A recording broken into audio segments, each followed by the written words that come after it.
ओफो नैना बेटा, ये सब क्या है? तूने फिर से रोटी के साथ अचार और चटनी बना दी। फ्रिज में सब्जियां रखी हैं, वो क्यों नहीं बनाई?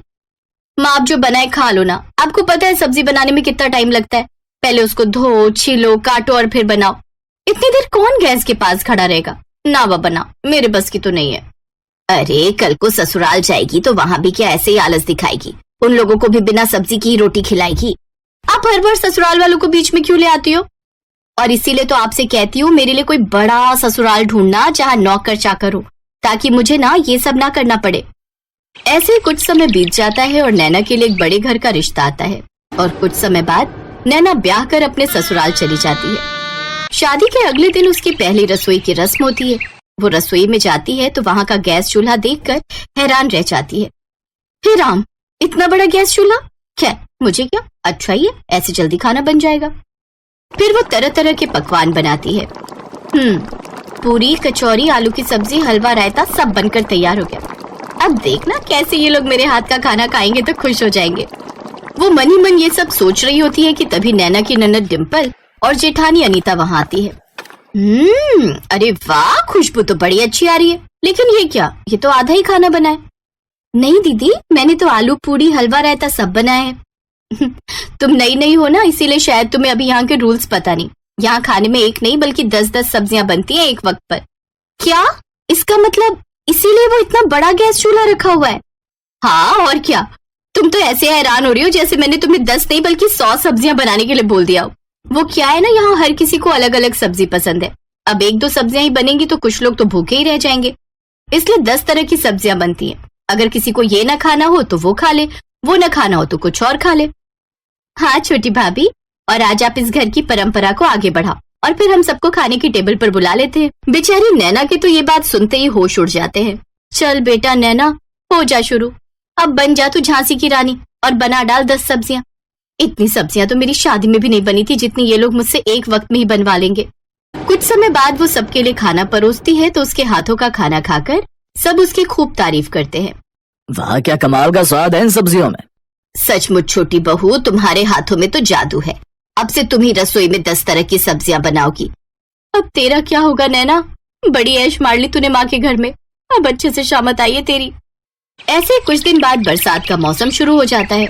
बाहर का सुहाना मौसम देखकर नैना सोचती है, अरे वाह, आज तो गर्मा गर्म पकौड़े खाने वाला मौसम हो रहा है। ऐसा करती हूँ, सबको गर्मा गर्म पकौड़े बनाकर खिला देती हूँ। तेल में तले होने के कारण वो भारी होते, जिससे सबका पेट भर जाएगा। और साथ में थोड़ी कचौड़ी भी तल देती हूँ। आज शाम का डिनर यही हो जाएगा और मुझे इतनी सारी सब्जियां बनाने से छुट्टी मिल जाएगी। नैना जल्दी से रसोई में जाती है और पकौड़े बनाकर ले आती है। अरे भाभी, ये क्या बना दिया आपने? हमें नहीं खाना ये सब। हमें तो आलू की सब्जी, पनीर भुर्जी, फ्राई भिंडी ये खाना है। और मेरे लिए कद्दू की सब्जी, खट्टी मीठी वाली, और बैंगन का भरता। और मेरे लिए तुम बीन्स की सब्जी, फ्राई गोभी बना देना। और साथ में अरबी की सब्जी, कमल ककड़ी की सब्जी, और हाँ, करेले भी बना लेना।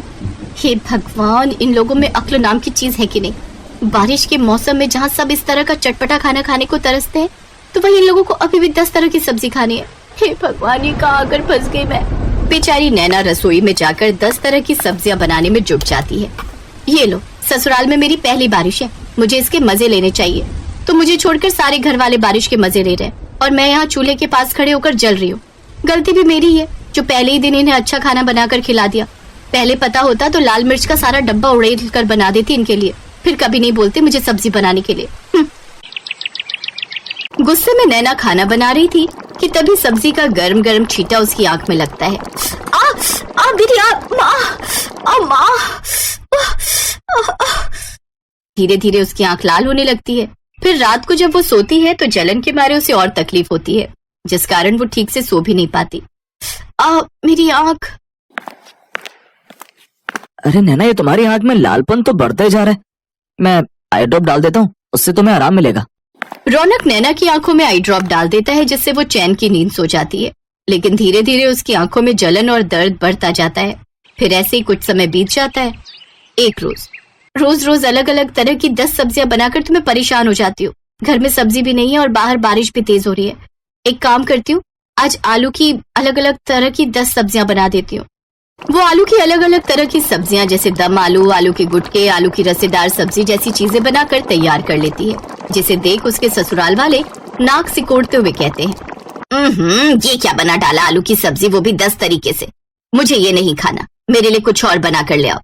लेकिन माँ जी, आज घर में सब्जी खत्म हो गई थी, बाहर कल रात से लगातार बारिश हो रही है, इसलिए लेने भी नहीं जा सके। अच्छा ठीक है, लेकिन कल से जो भी हो हमें 10 तरह की सब्जियां ही खाने में चाहिए, वो भी अलग अलग तरह की, समझी? अपनी सास की बात सुनकर नैना को गुस्सा तो बहुत आता है, लेकिन फिर वो चुप रह जाती है। ऐसे ही 2 दिन और बीत जाते हैं। एक रोज, उफ, सुबह से आंख में दर्द हो रहा है, लेकिन इससे मेरे ससुराल वालों को क्या, उन्हें तो बस 10 सब्जियां खाने से मतलब है। हॉस्पिटल भी नहीं जा सकती, नहीं तो इनके लिए 10-10 सब्जियां कौन बनाएगा। मुझे तो लगता है मैं एक दिन 10 सब्जियां बनाते बनाते ही भगवान के पास पहुंच जाऊंगी। जैसे तैसे वो सब्जियां बनाती है, लेकिन एक आंख से ठीक से ना दिखने के कारण उससे या तो कोई सब्जी जल जाती या किसी में नमक मिर्च तेज हो जाता। लेकिन उसके ससुराल वाले उसका दुख समझने की बजाय सब्जी बनाने के लिए उसी को 10 तरह की बातें सुना देते हैं।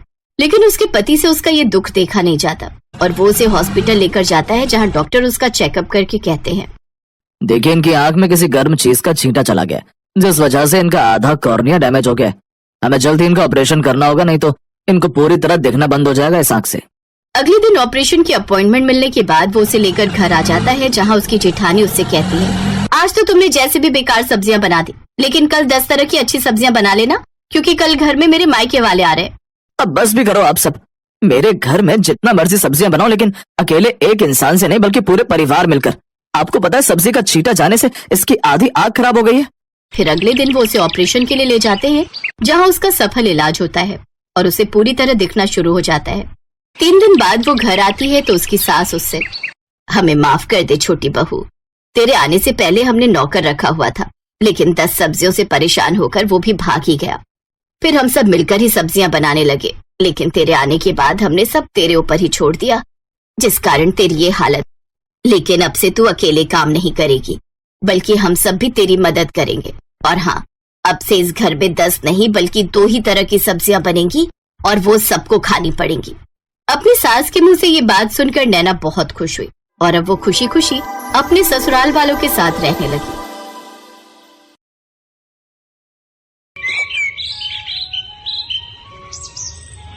नूरपुर गांव में रहने वाली सीमा और अंकु 2 भाई बहन थे। वो बचपन से ही अनाथ थे। उनके माता पिता का देहांत कई साल पहले हो गया था। वो दोनों कूड़ा बिनने का काम करते थे। दीदी, बहुत दिन हो गए, कुछ अच्छा नहीं खाया, आज कुछ अच्छा सा खिला दो। बस इतनी सी बात, चलो मैं खिलाती हूँ। दोनों कल्लू हलवाई की दुकान पर गए और एक एक समोसा खाया। आज तो मजा ही आ गया दीदी, अगर ऐसा ही खाना रोज मिल जाए तो मजा ही आ जाए। नहीं भाई, रोज रोज हम ये अमीरों वाला खाना नहीं खा सकते। हमारे पास जितना है उसी में संतुष्ट रहना सीख।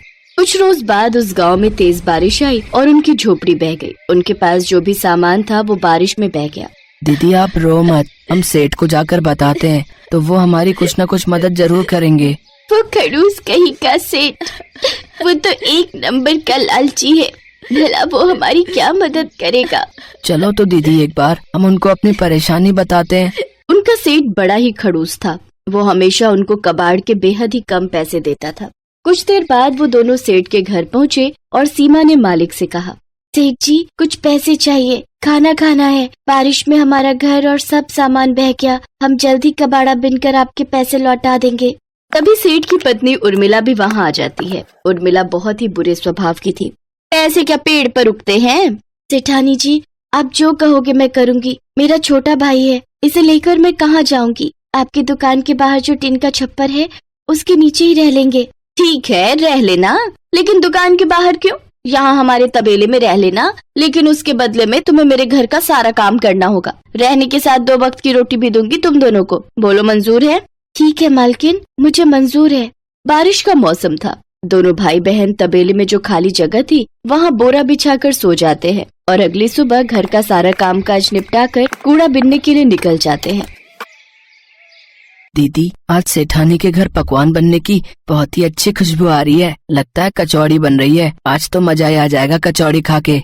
मैं तो सोच रही हूँ जल्दी से थोड़े से पैसे इकट्ठे हो जाएं, फिर हम अपनी झोपड़ी फिर से डाल लेंगे। तब तुम्हारी ये बहन तुम्हें अपने हाथों से कचौड़ी बनाकर खिलाएगी। कुछ देर बाद सेठानी 4 सूखी रोटी और रात की दाल लाकर उन्हें थमा देती है। सेठानी आप तो कचौड़ी बना रही थी। अंकु कब से उसकी ताक में बैठा था, उसका बहुत मन था। चुप कर, तू ये अमीरों का खाना है और तुम जैसे भिखारियों के लिए नहीं है। चुपचाप से ये दाल रोटी खाओ और फिर सो जाओ। सुबह 4 बजे उठकर गाय भैंस को चारा भी डालना है तुम लोगों ने। सेठानी वहाँ से चली गई। सीमा और अंकु की आंखों में बासी खाना देखकर आंसू आ गए। फिर सीमा ने अंकु से कहा, तू मत रो छोटे, मैं जल्द ही तुझे कचौड़ी बनाकर खिलाऊंगी। दिन भर काम करके भूख लगी थी, इसलिए उन्होंने बासी खाना खा लिया और फिर तबेले में सो गए। अगले दिन घर का काम निपटाकर जब वो कूड़ा बिनने गए तो अंकु ने वहाँ एक चमकती हुई चीज देखी। दीदी यहाँ आओ, देखो तो ये क्या है। सीमा ने जब उसे बाहर खींचा तो देखा वो एक बहुत ही सुंदर कढ़ाई थी। ये कढ़ाई, ये भला हमारे किस काम की? लेकिन बाजार में बेचकर पैसे जरूर मिल जाएंगे। हाँ, लेकिन नहीं, हम इसे बेचेंगे नहीं। जब हमारी झोपड़ी बन जाएगी तब मैं अपने भाई को इसमें कचौरी बनाकर खिलाऊंगी। वो दोनों छुपकर उस कढ़ाई को तबेले में ले आए। अपने हाथ में कढ़ाई लिए सीमा अंकु से कहती है, एक दिन मैं अपने अंकु के लिए इसी कढ़ाई में कचौरी बनाऊंगी। दीदी मेरा मन तो अभी भी बहुत कर रहा है कचौड़ी खाने का। काश कि कोई जादू हो जाए और ये कढ़ाई कचौड़ी से भर जाए। उसके इतना कहते ही वो कढ़ाई कचौड़ियों से भर गई। दोनों भाई बहन ये चमत्कार देखकर हैरान थे। इसका मतलब ये कोई जादुई कढ़ाई है, इसीलिए इतना चमक रही है। मैं एक बार और कहती हूँ, काश कि जल्दी से कोई जादू हो जाए और ये कढ़ाई मिठाई से भर जाए।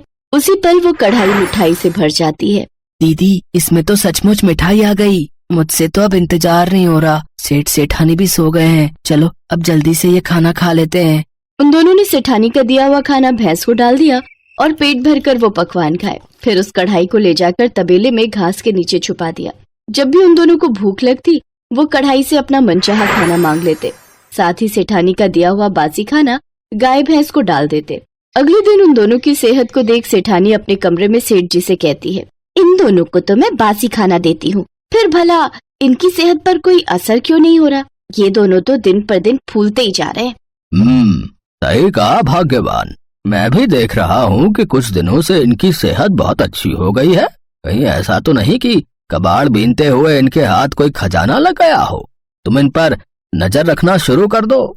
इसके बाद सेठानी ने उन पर नजर रखना शुरू कर दी और उसे उनकी उस जादुई कढ़ाई के बारे में पता चल गया। भाई, आज जो तेरा मन है इस जादुई कढ़ाई से मांग ले।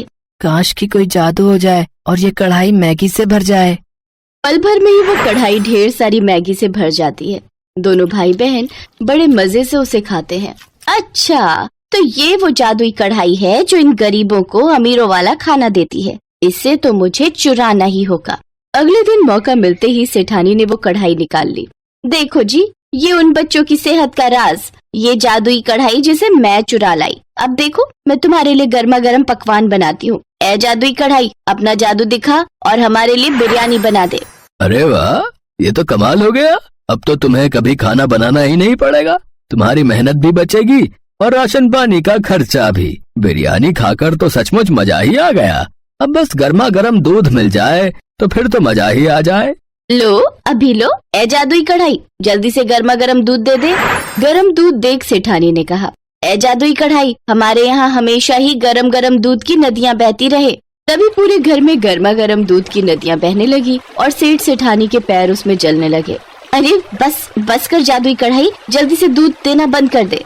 दोनों के पैरों में खौलते दूध से छाले पड़ गए, लेकिन कहीं किसी को इस बारे में पता न चल जाए, इस कारण वो चुपचाप वो दर्द सहते रहे। सीमा ने ये सब देख लिया और दरवाजे पर खड़ी सीमा कहने लगी, आज आपके लालच ने सेठानी जी आपको कितनी बुरी तरह जला दिया। काश कि कोई जादू हो जाए और ठंडे पानी से ये घर बच जाए। कढ़ाई से ठंडा पानी निकलने लगा और सेठ सेठानी जलने से बच गए। ए जादुई कढ़ाई, तू जहाँ से भी आई है वहीं वापस चली जा। सेठ सेठानी दोनों ने अपने किए की सीमा से माफी मांगी। वो जादुई कढ़ाई हमेशा हमेशा के लिए गायब हो गई। तुम नहीं होती तो आज हम जल ही जाते। तुमने हमारी जान बचाई है, इसलिए आज से तुम तबेले में नहीं, मेरे घर में मेरे बच्चे बनकर रहोगे। साथ ही अब मैं तुम्हें रोज अमीरों वाला खाना खिलाऊंगी। उस दिन के बाद से सेठ सेठानी दोनों बच्चों को अपने बच्चों की तरह प्यार करने लगे और उन्हें अच्छे स्कूल में पढ़ने के लिए डाल दिया।